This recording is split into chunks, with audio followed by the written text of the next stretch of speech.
2 pan cams for high-resolution color images, and black and white cameras for navigation and hazard avoidance. The whole thing has to work together as an integrated whole, and how well one of my instruments, the Mini-Test, works is going to depend on how big the solar arrays are. Mini-Test gives the rovers superhuman vision, using infrared energy to identify rocks from far away. How well I'm going to get Mossbauer data from one of my spectrometers is going to depend on how good the thermal system is. 2 sophisticated sensors use radiation to identify elements and minerals, fine-tuned for those associated with iron and water. A rock abrasion tool is the equivalent of a geologist's rock hammer. And a microscopic imager functions like a hand lens. And it's all so tied up together that if you just focus on your little part of the puzzle and you ignore the rest of it, the overall science quality is going to suffer. And it's just because this thing is so integrated. Pre-launch, the scientists and engineers committed to building rovers that would survive for 90 days on Mars, traveling 600 meters, studying 8 locations. Informally, they called this the warranty period. Spirit's first drive on Mars was a mere rotate in place to avoid driving over bunched-up airbags. But both scientists and engineers were anxious to hit the road. Looks like most of the real interesting stuff is kilometers away, so I'm really petitioning hard to get off the lander and let's drive. Let's go. Let's put the pedal to the metal and get her going.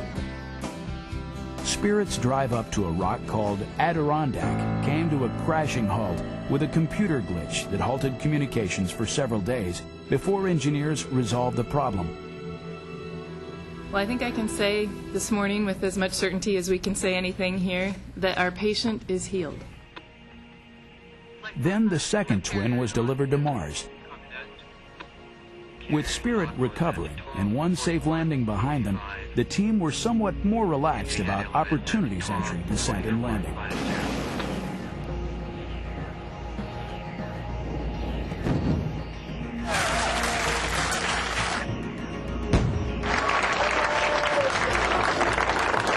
Great. He's bouncing on the ground. Once again, success all the way down.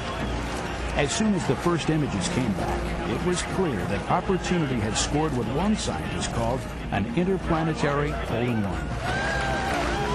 And we have a report that the data is flowing. Flight imaging.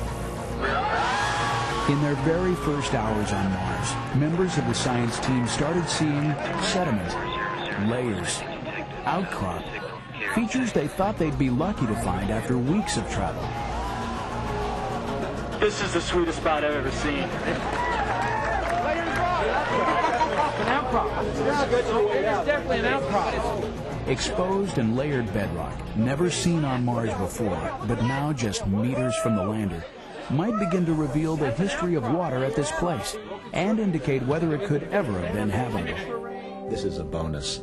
We didn't know that we would run into outcrop, but as soon as you see outcrop out the front of the rover, then that becomes a primary goal of the mission, is to understand what role has water played in the formation. And for this local piece of Mars real estate, the outcrop is going to help us to answer those things. To have an outcrop on a planet is a gift. I mean, it's a treasure trove. An outcrop on any other planet has never really been studied. That outcrop in the distance is just out of this world. I can't wait to get there. I got nothing else to say. I just want to look.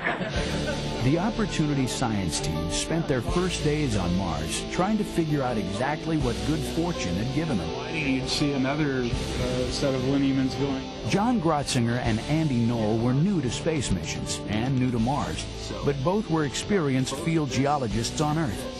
They thought they were seeing some very familiar shapes, sedimentary layers. The team used 3D glasses to better understand the geometry of the rocks in front of them and to come up with a strategy to attack their scientific questions. You know, when you do field geology on Earth, what you do is you get to a site, you climb the highest locations to look around, you walk around and see what's there. You take notes of the most interesting stuff, and you'll come back and hit it in detail. We used the pan cams to do a survey of the outcrop before we approached it and studied it in great detail. So we had high resolution across almost the entire range of the outcrop, and we could go in, people like John Drotzinger and Andy Knoll could go in and identify, hey, this area has the potential to have some